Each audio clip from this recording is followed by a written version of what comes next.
మరో 48 గంటల్లో కుంభరాశి వారికి జరగబోయేది ఇదే. అయితే కుంభరాశి వారి యొక్క జీవితంలో ఎటువంటి మార్పులు ఉండబోతున్నాయి, ఈ 48 గంటల్లో కలగబోయేటువంటి ఆ ఫలితాలు ఏ విధంగా ఉన్నాయో తెలుసుకుందాం. ముందుగా కుంభరాశి వారి యొక్క జీవితం, వ్యక్తిత్వం తెలుసుకుంటే వీరు ఇక తమ పని తాము చేసుకుంటూ ముందుకు వెళ్లేటువంటి వ్యక్తిత్వం కలిగిన వారు. వీళ్ళ జోలికి ఎవరైనా వస్తే అస్సలు సహించరు. మంచికి మంచి, చెడుకు చెడు అనే మాట ఇక వీరికి చాలా వరకు కరెక్ట్ గా సరిపోతుందని చెప్పవచ్చు. ఎందుకంటే ఎవరైనా సహాయం కోసం వస్తే ఖచ్చితంగా వీరు సహాయం చేసేటువంటి గుణం కలిగిన వారు. కొన్నిసార్లు అలా సహాయం చేయడం వల్ల తీవ్రమైనటువంటి నష్టాన్ని చవిచూస్తూ ఉంటారు ఈ యొక్క కుంభరాశి వారు. అయితే మరో 48 గంటల్లో ఈ యొక్క కుంభరాశి వారి యొక్క జీవితంలో ఒక అద్భుతం జరగబోతుంది. ఉదాహరణకు మీరు ఎప్పటి నుంచో ఎదురు చూస్తున్నటువంటి ఉద్యోగం కోసం లేదా మీకు సంబంధించినటువంటి ఏదైనా అవకాశాల కోసం ఎదురు చూస్తున్నట్లయితే ఒక మంచి అవకాశం మీకు ఉండవచ్చు. వేరొక వ్యక్తి వల్ల లేదా ఓ వ్యక్తి వల్ల పరిచయం వల్ల మీకు మంచి జరిగేటువంటి అవకాశాలు ఖచ్చితంగా కనిపిస్తున్నాయి. అంతేకాదు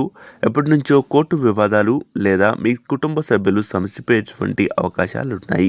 ఖచ్చితంగా ఈ రాశి వారు ఎవరైతే ఉన్నారో ఈ యొక్క కార్తీక మాసం ముగిసేలోపు లేదా ముగిసిన తర్వాత అయినా సరే దగ్గరలో ఉన్నటువంటి శివాలయానికి వెళ్లి కుంకుమార్చన లేదా శివుడికి అభిషేకం చేపించుకోవడం ద్వారా శుభ ఫలితాలను పొందుకున్నటువంటి అవకాశం ఉంటుంది. ఈ యొక్క కుంభరాశి వారు అనుకూలమైనటువంటి ఫలితాలు పొందుకోవడంలో ముందు వరుసలో ఉంటారనేది మాత్రం చెప్పవచ్చు. మీకు మంచి రోజులు వచ్చాయి అనడానికి ఇక ఇదే నిదర్శనం. ఈ యొక్క కార్తీక మాసం తర్వాత నుంచి మీకు అన్ని అనుకూలమైనటువంటి ఫలితాలు, ఆర్థిక లాభాలు, శుభ ఫలితాలు పొందుకునేటువంటి అవకాశాలు ఉంటాయి. మరిన్ని వివరాలు లేదా మీకు ఏమైనా సమస్యలు ఉన్నట్లయితే పైన కనిపిస్తున్నటువంటి నెంబర్ కి ఫోన్ చేసి వెంటనే పరిష్కారం ఇక తీసుకోవచ్చు లేదా తెలుసుకోవచ్చు.